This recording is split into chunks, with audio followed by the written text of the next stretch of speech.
I'm Adam Westbrook, and I'm the Director of the Center for Community Engagement.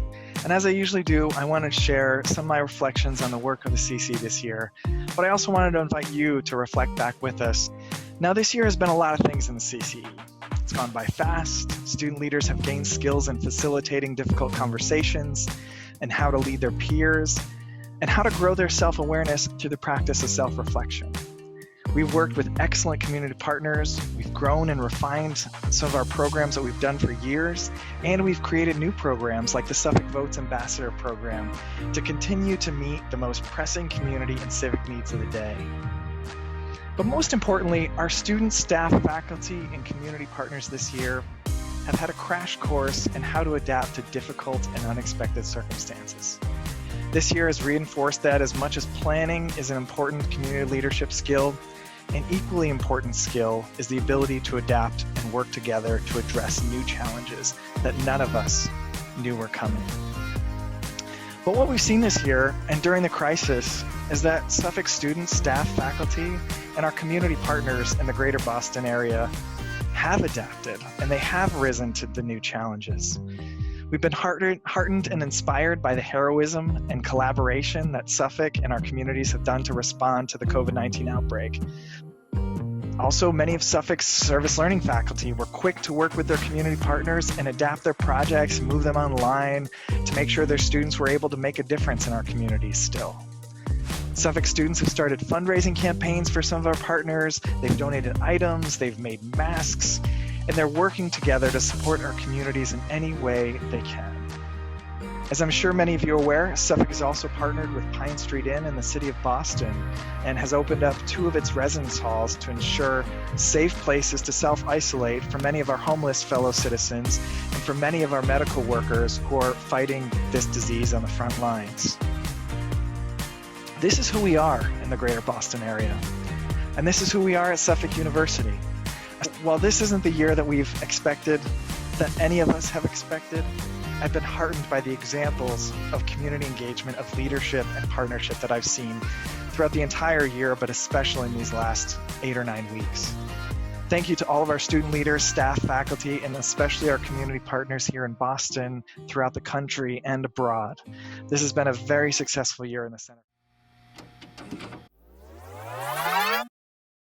We began the year by welcoming 50 new first-year RAM Academy students to Suffolk to participate in community service and engagement projects throughout the city for 3 days before school started.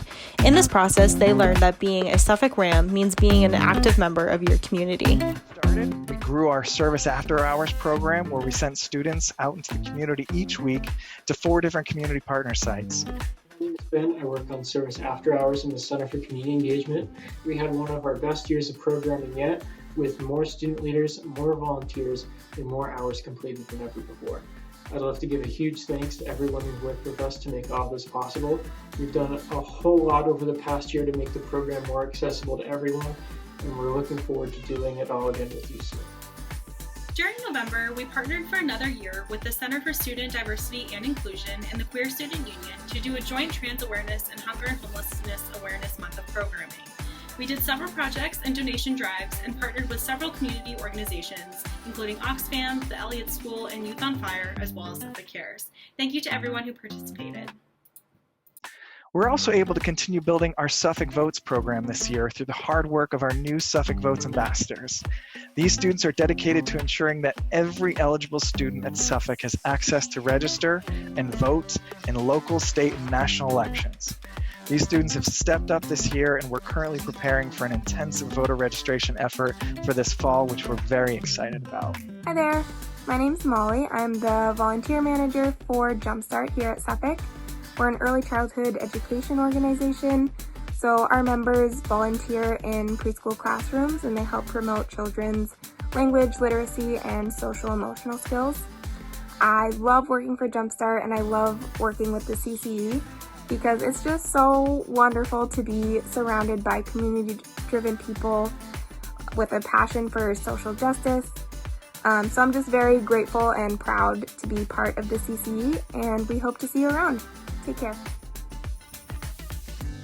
20 students participated in our alternative winter break program, which happens every January. So at the beginning of this year, 10 students flew to Cambodia and 10 students flew to Myanmar, both countries in Southeast Asia, and worked with Habitat for Humanity's Global Village program, and also worked with some public secondary schools in each country to learn more about the education systems in Cambodia and Myanmar.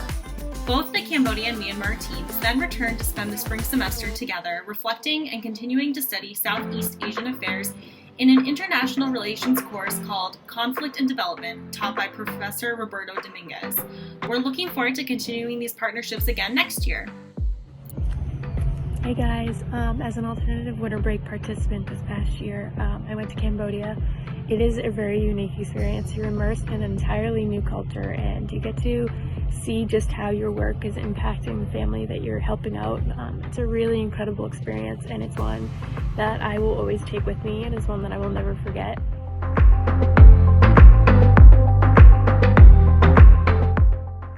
In terms of our alternative spring break, or our ASB program, we were able to hold all of the pre-meetings, the pre-trip meetings, but unfortunately this year the program was not able to travel to the 7 different destinations across the United States, and our students weren't able to experience the week of service that we had all been hoping for due to the COVID-19 pandemic. That being said, we'd like to shout out all of our ASB leaders, our ASB graduate fellow Jen Plord, and we'd like to shout out everybody that participated in ASB in one form or another for your dedication to service, your interest in learning more about social justice in communities across the United States, and your commitment to Suffolk, and your commitment to the work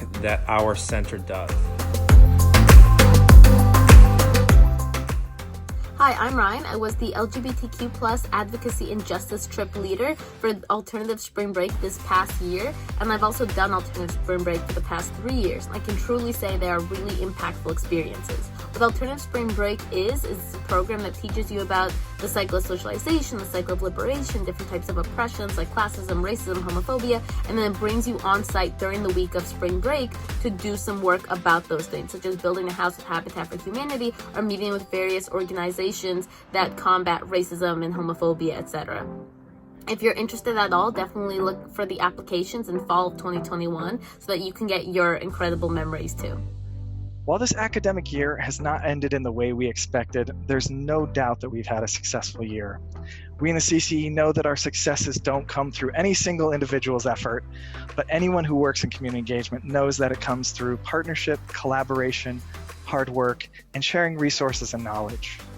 Our success in the CCE is only as strong as our partnerships are with departments, with fellow staff and faculty and student leaders, but especially all of our community partners here in Boston, nationally, and abroad. Thank you to all of our community partners, staff, faculty, and student leaders for a really great year this year. And congratulations to the class of 2020, and good luck. Have a safe and restful summer. See you all in the fall.